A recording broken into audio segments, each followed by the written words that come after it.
Nosso texto de hoje está em Lucas, no capítulo 18. Eu vou chamar você para abrir a sua Bíblia. Lucas 18 e o verso é o verso 18 também.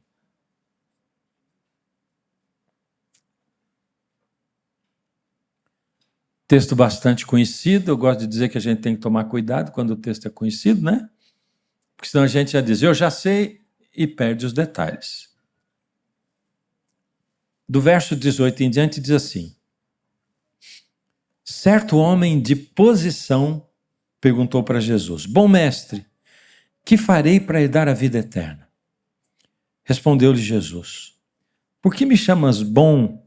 Ninguém é bom senão um que é Deus.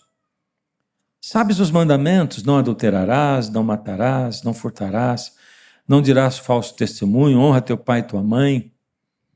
Replicou ele: tudo isso tenho observado desde a minha juventude. Ouvindo-o, Jesus disse: uma coisa te falta. Vende tudo o que tens, dá-o aos pobres, e terás um tesouro nos céus. Depois vem e segue-me. Mas ouvindo ele essas palavras, ficou muito triste, porque era riquíssimo. E Jesus, vendo-o assim triste, disse: quão dificilmente entrarão no reino dos céus os que têm riquezas. Porque é mais fácil passar um camelo pelo fundo de uma agulha do que entrar um rico no reino dos céus. E os que ouviram disseram: sendo assim, quem pode ser salvo? Mas ele respondeu: os impossíveis dos homens são possíveis para Deus. Bom, história conhecida como a história do jovem rico. Jovem rico, bom, a primeira coisa que eu sinto, principalmente quando eu era garoto, né? Eu pensava, bom, essa história não tem nada a ver comigo, né? Não diz respeito a mim. Não tem muita coisa para eu aprender aí, porque eu não sou rico, né? Então, tem nada a ver comigo. E eu acho que várias pessoas pensam assim, né? Porque Jesus conversa com eles, quão dificilmente entrará um rico no reino dos céus. É mais fácil passar um camelo pelo fundo da agulha, e aí a gente diz, puxa, pelo menos dessa aqui eu estou livre, essa advertência não serve para mim, eu não sou rico, né? Mas a gente vê que, por exemplo, quando o texto está bem implícito nele, é implícito, mas é claro, né? Que quando os discípulos que ouvem isso dizem assim, mas então quem poderá ser salvo? Então eles estão falando de um grupo abrangente, né? Se os ricos não podem se salvar, quem poderá? A grande minoria é rica. Por que eles diriam isso? Né? Que percentual do mundo hoje é rico? Não sei, não estou ao par se é 2%, 3%, sei lá. Mas a grande maioria não é de gente rica, é de gente pobre. Então por que os discípulos diriam, então quem poderá ser salvo? É porque quando a Bíblia fala de riqueza, ou de ser rico, ou de se sentir rico, ou ser rico de fato, ela remete a gente para uma riqueza mais abrangente do que somente o dinheiro. E depois, cada um de nós se apega à sua riqueza, seja ela qual for e quanto for. É ou não é? Jesus escreve, por exemplo, para os cristãos de Laodiceia. E Laodiceia eu ainda vou fazer uma série sobre isso, não vai demorar muito, mas Laodiceia são os cristãos que vivem no nosso tempo, e é Jesus quem escreve a carta. E ele diz assim, porque vocês dizem, rico sou e de nada tenho falta. Esse rico sou e de nada tenho falta tem muito mais a ver com esse sentimento de satisfação ou de autossuficiência do que com o dinheiro em si. Autossuficiência. E aí a coisa já vai mudando de cara, né? Já vai chegando mais perto da gente, né? Vai se aproximando mais de quem nós somos ou da nossa realidade. Então a primeira coisa que eu leio, que eu penso é essa, não se aplica a mim. Mas a segunda coisa que eu penso é assim, eu olho para o jovem rico de cima para baixo, como se ele fosse um ser inferior a mim, não é? Porque, puxa, ele se encontrou com Jesus, ele ouviu de Jesus um chamado para ser discípulo, e Jesus chamou, depois você vem e me segue, e ele rejeitou o chamado de Jesus, ouvindo do próprio Jesus o chamado. Puxa vida, né? Como se a gente fosse capaz de fazer melhor, né? Ele rejeitou o chamado de Jesus. Mas quando a gente começa a entrar no texto e entender quem ele era, a gente que olhava para ele de cima para baixo como se ele fosse muito inferior a nós, a gente começa a olhá-lo assim e de repente até assim. Quer ver? Primeiro, diz que ele era um homem de posição. Um homem de posição dentro do esquema judaico, ele era uma pessoa que era religiosamente, culturalmente, socialmente bem-sucedido. Porque dentro do esquema judaico, a religião estava misturada com a política. Não tinha separação entre religião e Estado. Então, o Sinédrio, por exemplo, que é a Suprema Corte, ele era todo formado por religiosos, por líderes religiosos. Então, um camarada, para ter uma alta posição, ele tinha uma série de pré-requisitos que ele tinha que preencher. Primeiro, ele tinha que entender muito de Bíblia, porque eles estudavam a Torá, eles estudavam os profetas, os livros históricos, né? Eles estudavam todo o Antigo Testamento, que era a Bíblia que eles tinham naquela época. Um menino, quando fazia 15 anos, já tinha que ter decorado uma boa parte da Bíblia, da Torá, né? Então, ele, para ter posição, ele tinha que entender de profecia também, profecias messiânicas. Aliás, essa é uma diferença brutal entre ele e a maioria de nós. É porque ele, conhecendo profecia, ele soube aplicar as profecias que ele conhecia da palavra para os dias em que ele estava vivendo. E o maior problema de todos nós é não conseguimos aplicar as profecias ao nosso tempo. A gente sempre acha que está ou muito longe ou muito perto. E a gente que acha que sempre está muito longe quando acontece uma coisa assim no mundo, tipo 11 de setembro. De repente todo mundo achou que o mundo ia acabar. Pandemia, de repente todo mundo achou que o mundo ia acabar. Então, essa falta de saber onde nós estamos... Antigamente existia nos shoppings, eu acho que alguns ainda tem, né? Esqueci o nome daquele negócio, um totem lá, né? Que você vê para achar as lojas, né? E geralmente quando você chega, ali tem um símbolo que está assim: você está aqui, para você saber para onde você quer ir, né? A gente não tem instalado em nós mesmos o você está aqui. A gente não sabe direito onde a gente está. Então a gente sempre acha que falta muito tempo para Jesus voltar. E aí de repente acontece uma desgraça e a gente diz: uau, Jesus volta amanhã. O mundo está acabando. E a gente vê hoje mesmo na internet, né? O pessoal dizendo: Jesus está voltando, o mundo está acabando. Aí põe imagem, não sei o que lá, o tempo todo. Então essa falta de senso de saber em que ponto da história a gente está. Tanto que quando Jesus veio, estava predito ali, minuciosamente na profecia. Mas quem é que estava guardando? Bom, os pastores que guardavam o rebanho à noite. Os líderes religiosos não souberam. Os entendidos de profecia não souberam. Os magos que vieram do Oriente. Puxa, e aquilo para mim tem tudo a ver com Daniel, lá em Babilônia.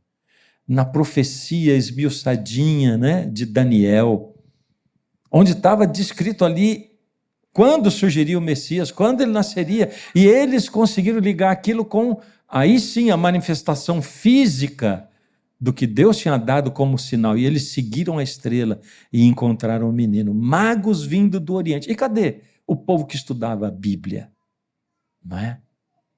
Ele soube estudar a Bíblia, as profecias, e reconheceu em Jesus o Messias. E mais, ele foi encontrar Jesus, sentiu o desejo de encontrar Jesus, e foi de dia, porque Nicodemos foi à noite. Olha quanta coisa aquele camarada tinha. Tem mais, hein? Para ser um judeu de posição, em geral, o judeu, ele dava 10% de dízimo, mais 10% de oferta e mais 10% para os pobres. 30% do que ganhava. E a gente olha para ele e diz assim, ele amou mais o dinheiro do que tudo. E ele abandonou Jesus porque ele amou o dinheiro. Ora, com certeza, ele doava todo mês 30% do que ele ganhava. É porque nós também, né, nós somos muito... Você nunca se sentiu assim, penalizado quando você vê cena de gente passando fome, ou injustiças, e você nunca pensou assim, meu Deus, como é que Deus permite acontecer uma coisa dessa com o ser humano? A grande coisa é que Deus já proveu o suficiente para matar a fome do mundo. Deus já proveu o suficiente para manter a pregação do Evangelho. Deus já proveu o suficiente para manter a igreja. Ele proveu como? Ele deu para quem? Para mim. Então, ao invés de eu dizer, como Deus pode fazer uma coisa, ou o que eu tenho não dá para mim e pelo menos para mais um. Né? Mas a gente acha que Deus tem que mandar o maná do céu o tempo todo. O maná Deus manda para mim, ou através de mim. E aquele camarada fazia essa doação porque a Bíblia diz que ele era um homem de posição dentro da sociedade judaica. E essas características eram necessárias para ser um homem de posição. De repente, a gente que olha para ele daqui para lá começa a olhar assim, não é? Uau! Olha o tanto de coisa que ele fazia, que ele era. Então, ele sentiu o desejo de encontrar com Jesus e foi encontrar Jesus à luz do dia. Só que aí, na história, no relato, no que aconteceu, a gente percebe que isso tudo ainda não é suficiente. Ainda não é. Porque mais do que a gente querer ver Jesus e a gente ir se encontrar com Jesus, mais do que a gente tomar um tempo para ir para a igreja, mais do que tomar um tempo para dar esmola para o pobre ou para dedicar um tempo para ação social, mais do que isso, o que vale de verdade é o porquê eu faço isso. É a intenção da coisa. E sabe, a gente tem umas frases, tem uma frase assim que diz assim, de boas intenções, o inferno está cheio. A gente sabe, não sabe essa frase? Mas com Deus é o contrário. Deus, ele dá muito valor às intenções, sabe? A gente também. A gente também. Porque se alguém se aproxima de você interessado em algo que você tem ou no que você proporciona para ele, você também não gosta. Gosta? E é por isso que é muito importante a gente sempre questionar as nossas intenções. E eu pensar assim, por que eu estou dizendo para minha esposa, eu te amo? Por quê? É por causa dela ou é por minha causa? Porque eu tenho interesse em alguma coisa. Por que eu me aproximei de tal pessoa para fazer amizade com ela? Por que eu não me aproximei de tal outra pessoa para fazer amizade com ela? É porque eu tenho um interesse? Por que eu vou à igreja? Qual é a minha intenção em ir para a igreja? Por que eu canto? Por que eu oro? Por quê? Para Deus a intenção vale muito. Ele quer saber o porquê. E o que tinha de problema com esse camarada era justamente a intenção. Então vamos perguntar. O que ele queria? Por que ele foi buscar Jesus? O que ele queria saber? O quê? Lembra ou não? Sabe ou não? Qual era a intenção dele? Bom, se a gente for pelo texto, vai dizer assim, ele queria saber o que ele precisa para herdar a vida eterna, não é? Porque é o que ele pergunta quando ele chega para falar com Jesus. Mestre, o que devo fazer para herdar a vida eterna? Porém, não era isso que ele queria saber. Porque se fosse, quando Jesus falou para ele o que ele tinha que fazer, ele tinha feito. Mas quando Jesus falou para ele o que ele tinha que fazer, ele não fez. Então, na verdade, ele não queria saber o que ele precisava fazer para herdar a vida eterna. Ele queria outra coisa. E, na verdade, na maioria das vezes, é o que todos nós queremos saber quando a gente se aproxima de Deus. O que ele queria saber é o seguinte: Senhor, com tudo isso que eu faço, com tanto de dinheiro que eu dou para a tua igreja, para os pobres, com o tanto de tempo que eu dou, com todos os talentos meus devotados para o Senhor, com tudo isso que eu sou, já não está bom? Senhor, do jeito que eu estou, não está bom? E é tudo que a gente gostaria de ouvir. Bem-estar, servo bom e fiel.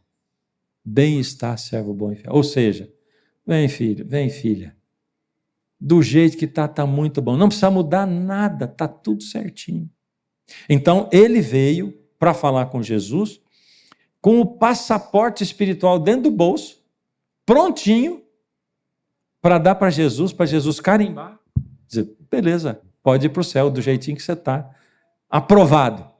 Passaporte espiritual carimbado, você vai para o céu. Era isso. Porque a gente é assim mesmo, né? Nos nossos relacionamentos.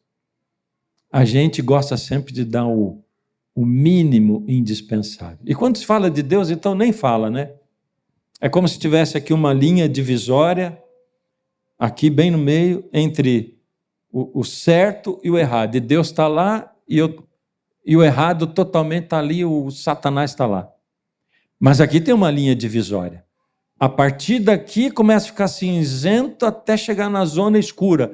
E daqui para lá é só luz cada vez mais. E na maioria das vezes, a atitude nossa não é: Senhor, quão próximo eu posso estar do Senhor? Como eu posso me achegar mais perto do Senhor? Em geral é assim: Senhor, quão longe eu posso estar sem que eu esteja longe demais? Qual é o mínimo que eu posso dar para o Senhor e que assim mesmo eu agrade o Senhor? Qual é o mínimo de tempo? Qual é o mínimo de força? Qual é o mínimo de intenção? Qual é o mínimo de amor? E que eu posso ainda assim estar bem com o Senhor. E esse tipo de relacionamento, ele pode ser tudo, mas não é um relacionamento de amor.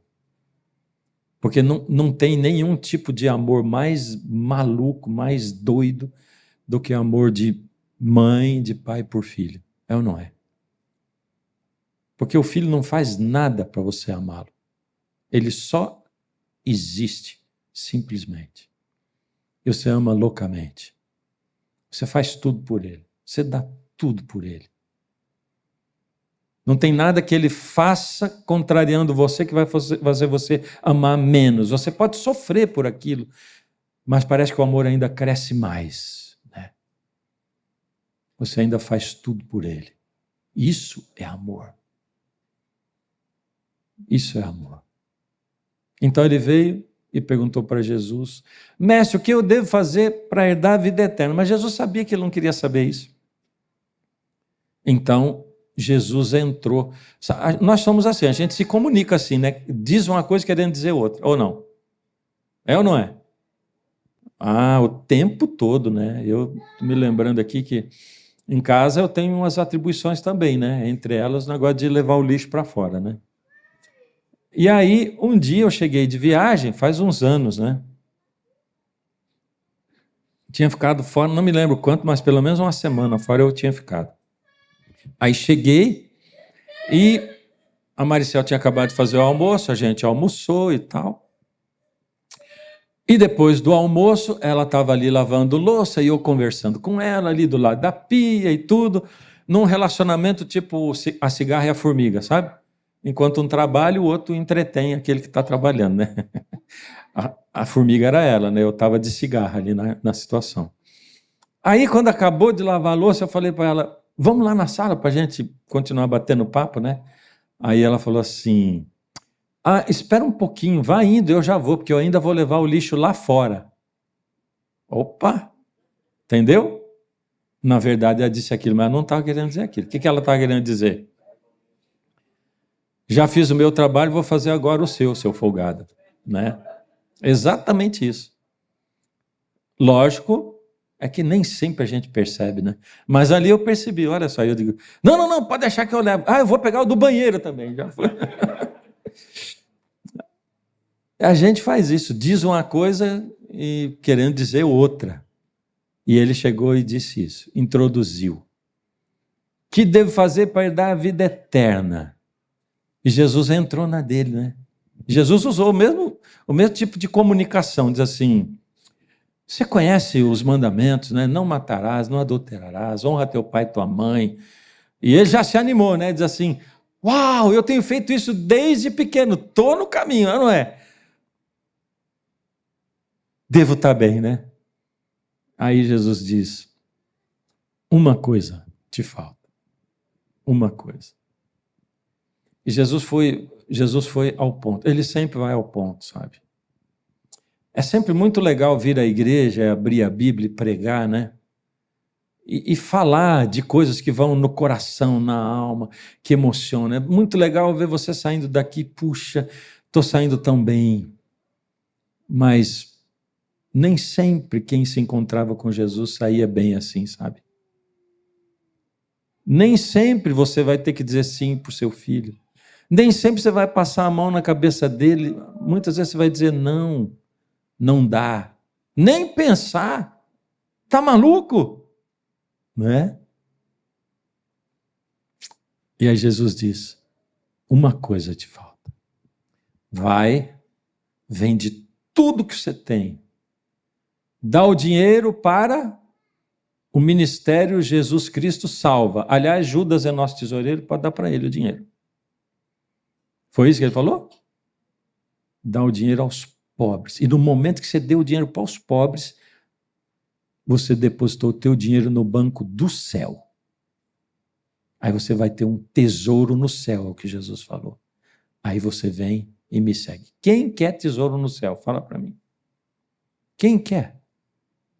Você vai no dentista e está morrendo de dor, diz assim, vou tratar seu dente aqui, prometo você que daqui a um mês para a dor. Você vai para outro dentista, lógico. Porque a gente quer que pare na hora. Ninguém quer o tesouro no céu, quer o tesouro agora, nesse momento.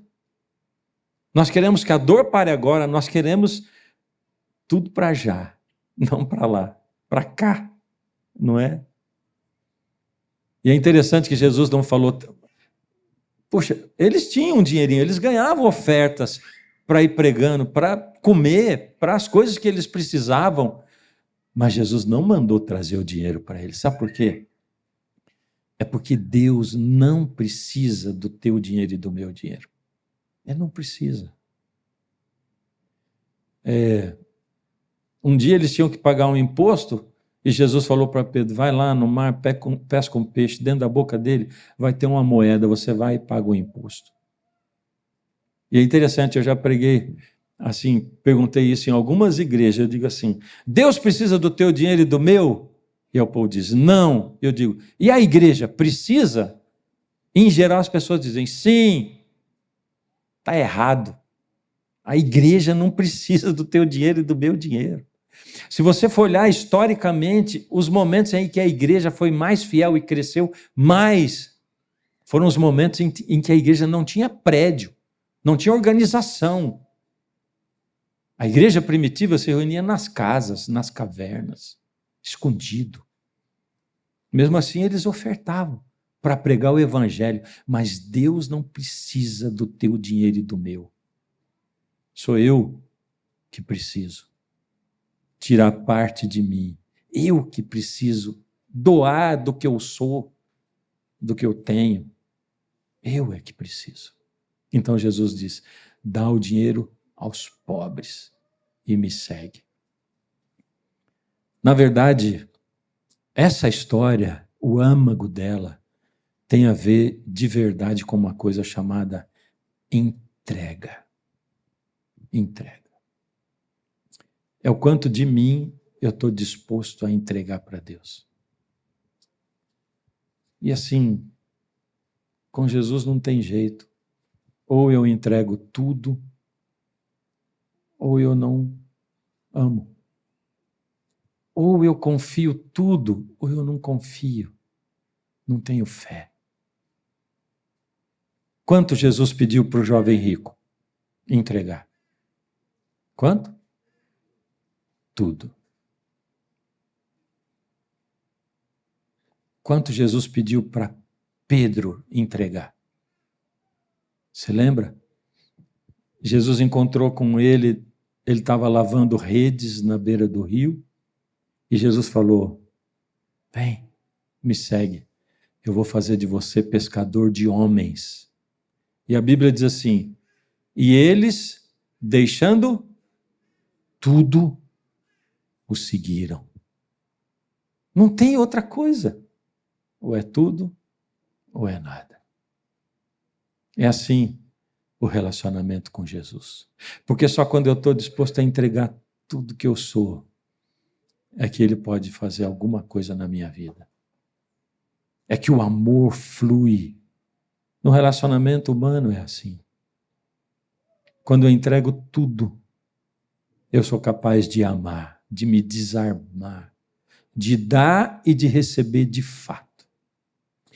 Jesus saiu dali e foi para... Ele estava indo para Jerusalém. Essa é a última semana da vida de Jesus.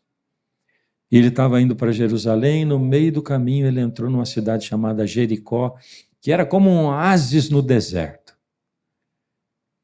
As mulheres que estavam em casa não sabiam que era a última oportunidade de ver Jesus. As crianças brincando na praça não sabiam que era a última oportunidade de ver Jesus. Os homens, no seu trabalho, no campo, nas oficinas. Mesmo assim, uma pequena multidão foi se encontrar com Jesus. Pelo meio da rua. Tanto que não dava nem para chegar perto dele. E a gente sabe a história porque se aproximou dele um homem baixinho que não conseguia enxergar e subiu numa árvore para ver Jesus, e o nome dele era Zaqueu. Zaqueu subiu na árvore porque ele queria encontrar Jesus. Zaqueu, ele era mais rico que o jovem rico. Ele era simplesmente o chefe dos publicanos, dos cobradores de impostos. Ele era odiado pelos judeus, porque ele era o que extorquia os irmãos dele de sangue, os judeus, para Roma e para si mesmo. Porque naquele momento da vida de Zaqueu, quando ele escolheu ser publicano, ele escolheu abrir mão de tudo para ganhar e para ter o que ele queria. Então ele abriu mão de tudo. Da consciência, da sua consciência com os homens, da sua consciência com Deus, do seu relacionamento com Deus, abriu mão de tudo para conseguir o que ele queria. Mas naquele momento da vida dele, quando ele ouviu falar de Jesus, e quando ele ouviu Jesus falar, Deus tocou o coração dele de novo, porque ele nunca deixa de tocar. E ele abriu os ouvidos para ouvir Jesus.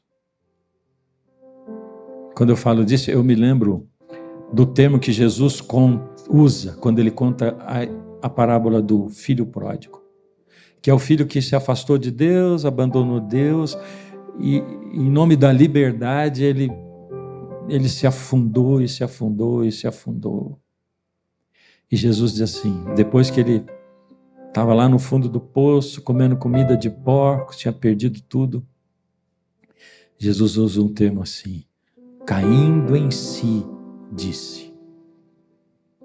Caindo em si é quando depois de tantos e tantos anos e meses e dias, Deus falando com você, você resolve dar uma chance e abrir os ouvidos. E aí tem condições de retornar, de voltar, de se converter. Zaqueu caiu em si, subiu na árvore. E naquele dia Jesus pediu quanto de Zaqueu? Falar mesmo ele não pediu nada. Mas Zaqueu entendeu, e por isso ele não pediu. Porque Zaqueu entendeu que ele tinha que dar tudo. Naquele momento o dinheiro não era importante para Zaqueu. Por isso que ele não deu tudo. Jesus não pediu tudo. Porque já estava tudo na mão de Deus mesmo. Ele só pede que a gente tire da frente aquilo que impede a gente de entregar tudo. E para cada um de nós é uma coisa, não é? O que é que impede você de entregar tudo? Uns anos atrás, eu era orador de um programa de TV e junto comigo ia um grupo, um quarteto de homens, arautos do rei, muito tradicional na igreja adventista. Então eu pregava e eles cantavam. E um dia a gente foi para o interior da Bahia, uma cidade chamada Capim Grosso, faz muitos anos isso. Ali nessa cidadezinha, os membros da igreja, das igrejas, tem várias igrejas na cidade, compraram uma chácara um pouco fora da cidade, sei lá, uns 10 quilômetros. E lá eles fizeram um local para os eventos da igreja.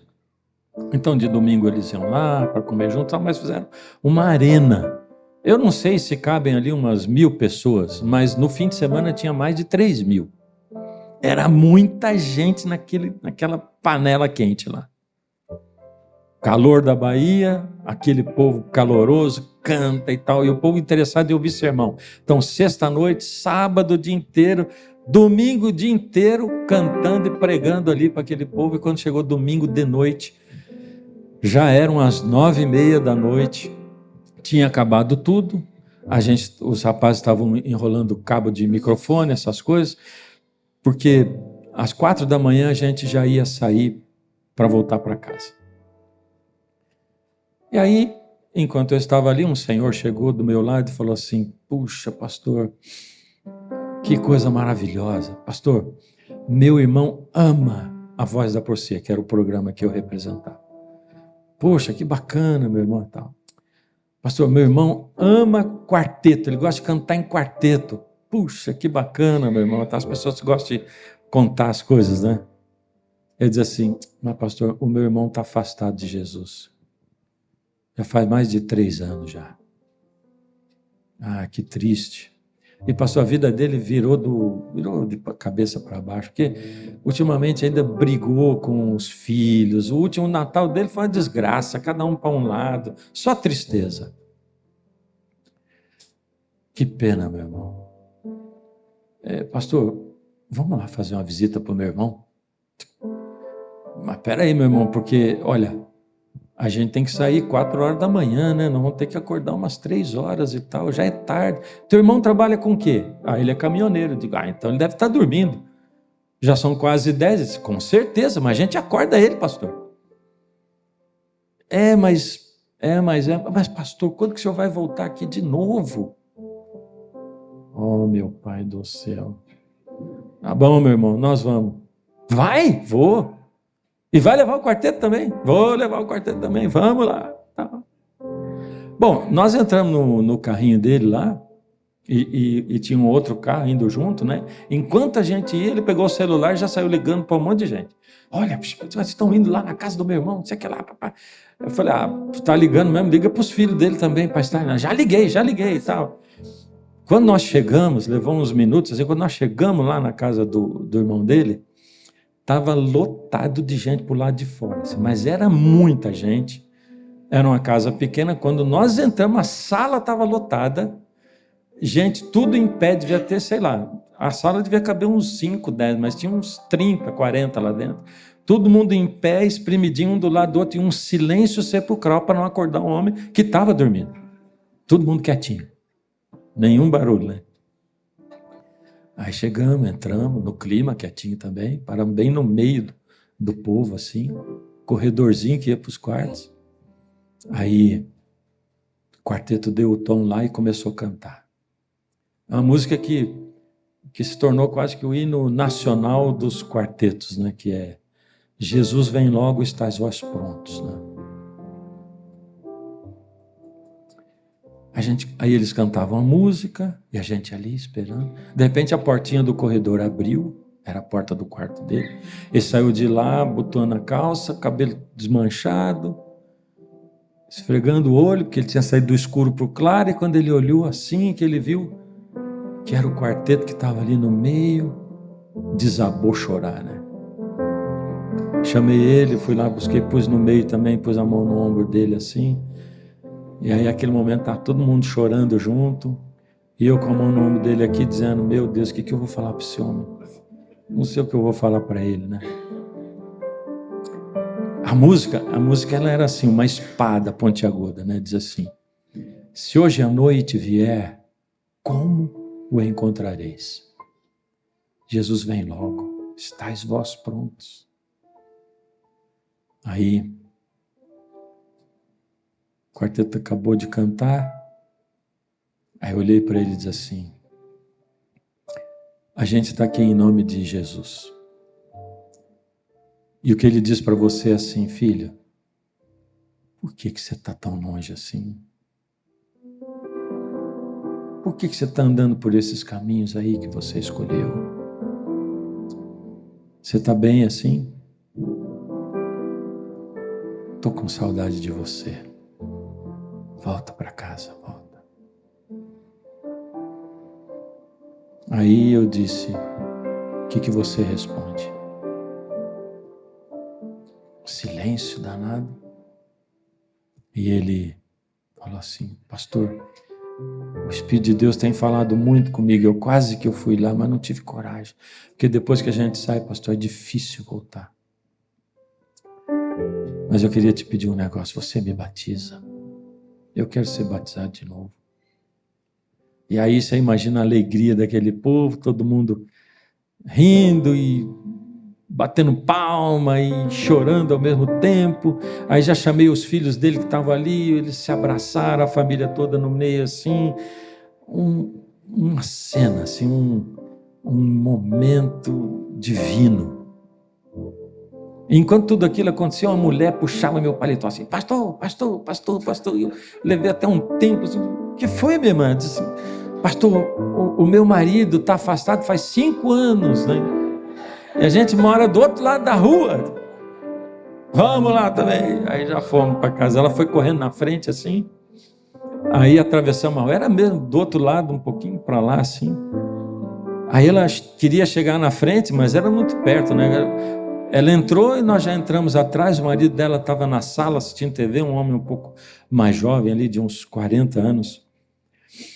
E aí ele viu e tal, e falei: olha, me apresentei o quarteto, mas ele conhecia. E aí o quarteto cantou a mesma música. Esse homem chorava mais que o outro ainda, mas chorava de soluçar. A essa altura eu estava com a mão no ombro, como quem segura um troféu já sabia o que ia falar. E só que quando acabou a música, eu falei as mesmas palavras, disse assim: o que você disse? E ele, com a cabeça baixa, chorando, soluçando, ele falava assim: obrigado, obrigado. E o tempo passando, eu esperando sair alguma coisa mais. Obrigado. Eu repeti, falei a mesma coisa. Disse: o que você responde para Jesus? E ele, com a cabeça baixa, chorando, disse: obrigado pela visita. Eu disse: só isso? Obrigado pela visita, obrigado. Sentimento muito diferente, né? Uma tristeza, sentimento de perda, assim, né? Quando você já conta com a vitória, ganha. E eu fico imaginando o que Jesus sentiu quando o rapaz foi embora, né? Triste. Porque ele não estava pronto para entregar tudo. Aí, eu orei, o quarteto foi saindo, eu fui saindo, e quando eu ia passar pela porta assim, aí eu senti no meu coração, voltei, cheguei bem no ouvido dele para só ele ouvir. Eu disse assim: sabe, esses dias eu tenho estudado a história de Zaqueu e do filho pródigo, do jovem rico. E a gente acabou de encontrar o Zaqueu do outro lado da rua, teu vizinho. E eu queria te fazer uma pergunta. Por acaso você é o jovem rico? E aí fui embora e deixei ele lá, chorando. É porque todo dia a gente tem que escolher quem a gente é. Se é Zaqueu ou se é o jovem rico. Porque todo dia quando a gente acorda, Jesus diz de novo: está disposto a entregar tudo? Está disposto? Quem é você? Jovem rico ou Zaqueu? Quem é você? Depois de uns 3 anos eu estava pregando em Brasília, contei essa história aqui. Aí várias pessoas vieram para frente. E uma moça, jovenzinha que estava ali, quando acabou a oração, ela me chamou, eu baixei. E ela falou assim: pastor, eu sou sobrinha daquele segundo homem lá. Ele se batizou depois de 1 ano. Meu tio se batizou, né? Então naquela história não tinha jovem rico, só tinha Zaqueu. Hoje, Jesus traz a gente aqui. Você sentiu o desejo de vir, você veio se encontrar. Que pergunta você traz no seu coração? É assim: o que eu estou dando está suficiente de mim? Ou é o que eu devo fazer para entregar, para ganhar a vida eterna? Senhor, o Senhor sabe que não é fácil entregar tudo. Afinal de contas, o Senhor deixou o céu, deixou a glória, se transformou num ser humano. Aqui nessa terra o Senhor escolheu não ter nada, não ser nada. E o Senhor teve que entregar tudo até a sua vida, Pai. O Senhor sabe como é difícil entregar tudo, porque aquele dia lá no horto o Senhor orou: oh Pai, se possível passa de mim esse cálice sem que eu beba. Mas ainda assim o Senhor entregou. Senhor, por favor, a gente quer entregar. Então lê nossa mente, o nosso coração, as nossas intenções e nos dá essa força que a gente não tem, Pai. A ponto da gente amar, amar, amar de verdade o Senhor e entregar. Obrigado, Senhor, por essas tantas e tantas chances que o Senhor nos dá. O Senhor jamais desiste de nós. Nós oramos no nome de Jesus. Amém.